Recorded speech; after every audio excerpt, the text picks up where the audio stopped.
নমস্কার দর্শক বন্ধুরা, আমি প্রতিমা কুকিং উইথ প্রতিমা চ্যানেলে তোমাদের সবাইকে আবারও একবার আন্তরিকভাবে সুস্বাগতম। আশা করি বন্ধুরা তোমরা সবাই খুব ভালো আছো, সুস্থ আছো। আমিও তোমাদের মতো ভালো বন্ধু পেয়ে বেশ ভালো আছি। আজকে আমি তোমাদেরকে খুবই টেস্টি সয়াবিনের মুইঠা এই রেসিপিটা শেয়ার করব। রেসিপিটা শুরু করার আগে যে সমস্ত বন্ধুরা আজকে প্রথম আমার এই ছোট্ট চ্যানেলে এসে আমার এই রেসিপিটা দেখছো, তোমরা আমার এই চ্যানেলটাকে সাপোর্ট করে আমার বন্ধু হয়ে আমার পাশে থেকো। চলো তাহলে এবার বন্ধুরা দেখো, আমি এখানে 1 কাপ খেসারির ডাল নিয়েছি। এই 1 কাপ মানে প্রায় 100 গ্রামের একটু বেশি হবে। এবার এই ডালটাকে আমি জলের মধ্যে ভিজিয়ে দেবো। সেই জন্যে মিডিয়াম সাইজের একটা বাটিতে করে জল নিলাম, তাতে পুরো ডালটা ভিজিয়ে দিলাম।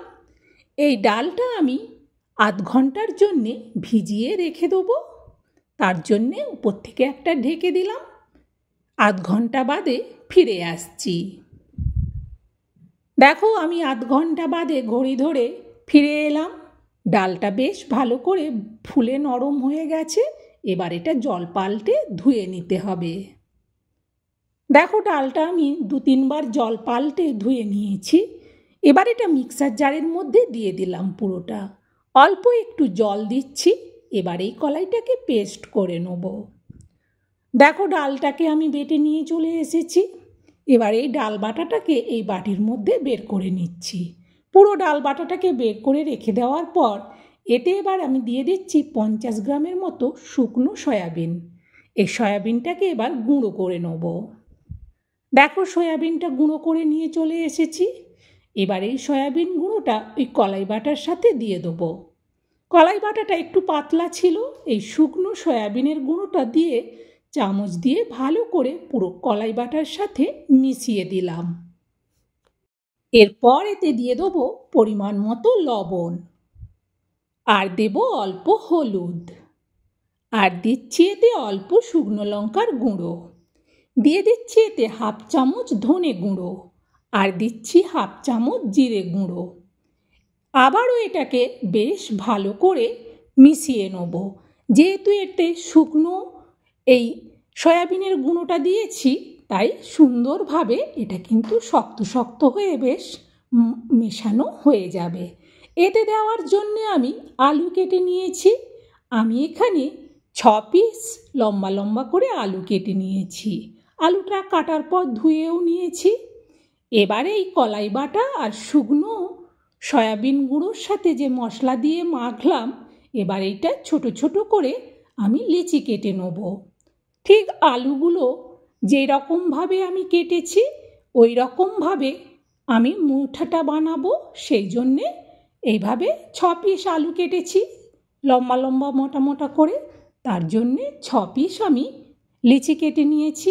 এবার হাত দিয়ে এইভাবে সুন্দর আলুর মতো করে লম্বা লম্বা মুইঠাগুলো বানিয়ে নেব। দেখো, সবগুলো আমার বানানো হয়ে গেছে। আলু কাটা হয়ে ধোয়া হয়ে গেছে, মুইঠাও রেডি। এবার রান্নাটা শুরু করব। তার জন্যে আমি গ্যাস জেলে কড়া বসিয়ে দিয়ে দিচ্ছি তেল। খুন্তি দিয়ে তেলটাকে একটু কড়ার উপর পর্যন্ত চাড়িয়ে নেব। ততক্ষণে তেলটা বেশ ভালো করে গরমও হয়ে যাবে।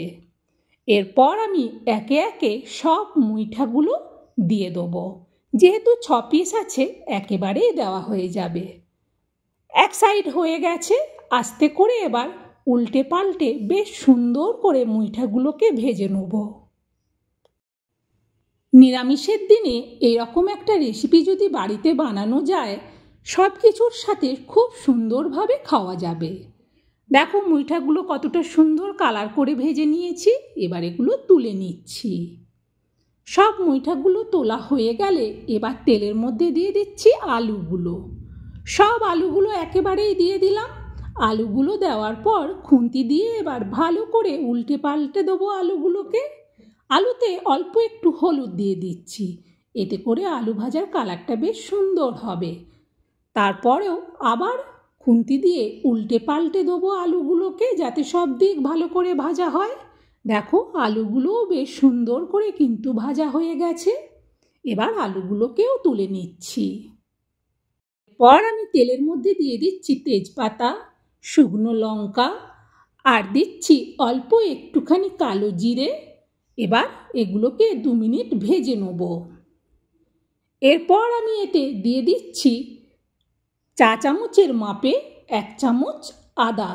এই আদাটা আমি গ্রেট করে নিয়েছি।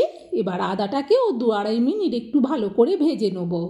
এবার এতে দিয়ে দিচ্ছি পরিমাণ মতো লবণ আর দিচ্ছি অল্প একটুখানি চিনি। আবারও মশলাটাকে একটু খুন্তি দিয়ে নাড়িয়ে দেবো। এরপর আমি এতে দিয়ে দিচ্ছি টমেটো পেস্ট। আমি এখানে একটা বড় সাইজের টমেটো নিয়েছিলাম। টমেটোটাকে পেস্ট করে পুরো পেস্টটা দিয়ে দিলাম। আবারও 2-3 মিনিট সব কিছুকে ভেজে নিলাম। এরপর এতে দিয়ে দিচ্ছি পরিমাণ মতো হলুদ আর দিচ্ছি পরিমাণ মতো লঙ্কার গুঁড়ো। ঝালটা যে যেমন পছন্দ করো সেই অনুযায়ী লঙ্কা দিও। সব কিছুকে 2-2.5 মিনিটের মতো ভেজে নিলাম। এরপর এতে দিয়ে দিচ্ছি 1/2 চামচ ধনে গুঁড়ো আর 1/2 চামচ জিরে গুঁড়ো। দেওয়ার পর আবারও মশলাটাকে 2-2.5 মিনিট একটু ভেজে নেব। বেশ ভালো করে যখন মশলাটা ভাজা হয়ে যাবে তখন এতে দিয়ে দেবো ভেজে রাখা আলুগুলো। সব আলুগুলো দেওয়ার পর মশলার সাথে আলুটাকে বেশ ভালো করে কষিয়ে নেব। এই সময় গ্যাসটা কিন্তু মিডিয়াম টু লোয়ে রাখবো। ভালো করে আলুটা যখন কষানো হয়ে যাবে তখন এতে দিয়ে দেবো পরিমাণ মতো জল। প্রথমে আমি শিল ধোয়ার জলটা দিয়ে দিলাম। এরপর আমি একটু নাড়িয়ে দেখে নিলাম এতে আরেকটু জল লাগবে, তাই আরেকটু জল দিলাম। এবার এটাকে ঢেকে দেবো। গ্যাসটা কিন্তু বাড়ানোই থাকবে ফুটে ওঠা পর্যন্ত। প্রায় 3-4 মিনিট বাদে আমি ঢাকনাটা সরাচ্ছি, কারণ তরকারিটা ফুটে গেছে। খুন্তি দিয়ে একবার ভালো করে নাড়িয়ে দিলাম। এরপর আমি এতে দিয়ে দেবো ভেজে রাখা মুইঠাগুলো। সব মুইঠাগুলো দিয়ে দিলাম। এরপর খুন্তি দিয়ে ভালো করে একটু তরকারিটাকে উপর নিচ করে নাড়িয়ে দিয়ে আবারও এটা ঢেকে দেবো। এবার কিন্তু গ্যাসটাকে মিডিয়ামে রাখবো। প্রায় 2-2.5 মিনিট বাদে আমি ঢাকনাটা সরিয়ে নিচ্ছি। খুন্তি দিয়ে একটু নাড়িয়ে দেখে নিচ্ছি। এখনও আলুটা একটু সেদ্ধ হতে বাকি আছে। এতে দিয়ে দিচ্ছি ভাজা গরম মশলা আর জিরে গুঁড়ো মেশানো 1/2 চামচ। দেওয়ার পর খুন্তি দিয়ে ভালো করে তরকারিটাকে নেড়ে দিলাম। আবারও এটা ঢেকে দেবো। এবার কিন্তু গ্যাসটা লোতে রাখবো, একেবারেই লোতে রাখবো। আলুটা তাহলে সেদ্ধ হয়ে যাবে। প্রায় 3 মিনিট বাদে আমি ঢাকনাটা সরাচ্ছি। তরকারিটা বেশ আস্তে আস্তে ফুটছে। খুন্তি দিয়ে ভালো করে নেড়ে দেখে নিলাম আলুটা এবার সেদ্ধ হয়ে গেছে। নামানোর আগে দিয়ে দেবো 1/2 চামচ ঘি। এখানে ঘি দিলাম আমি, তোমরা চাইলে বাটারও দিতে পারো। ঘিটা দেওয়ার পর ভালো করে খুন্তি দিয়ে উল্টে পাল্টে ঘিটাকে পুরো তরকারির মধ্যে মিশিয়ে দিলাম। এবার এটা নাবিয়ে নেব। নাবিয়ে রাখার জন্যে এরকম একটা জায়গা নিয়েছি। এর মধ্যে আমি পুরো তরকারিটাকে ঢেলে নিলাম।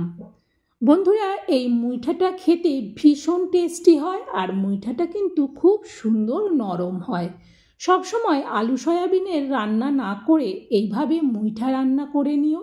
আর যেহেতু আমি সম্পূর্ণ নিরামিষভাবে বানালাম, এটা নিরামিষের দিনে কিন্তু দুর্দান্ত লাগে ভাত খেতে কিংবা রুটি খেতে। বন্ধুরা, আমার এই রেসিপিটা তোমাদের কেমন লাগলো সেটা অবশ্যই কমেন্টে জানিও। আর যদি ভালো লাগে তাহলে অবশ্যই একটা লাইক দিও আর রেসিপিটা শেয়ার করে দিও, যাতে এইভাবে সয়াবিনের মুইঠা সবাই বানিয়ে খেতে পারে। এরকম একটা দুর্দান্ত রেসিপি একদিন বানিয়ে খেলে বারবার খেতে ইচ্ছে করবে। বন্ধুরা, আজকের মতো রেসিপি শেষ। আজকের মতো বিদায় নেব। তোমরা সবাই ভালো থেকো, সুস্থ থেকো। আবার পরের রেসিপিতে দেখা হবে।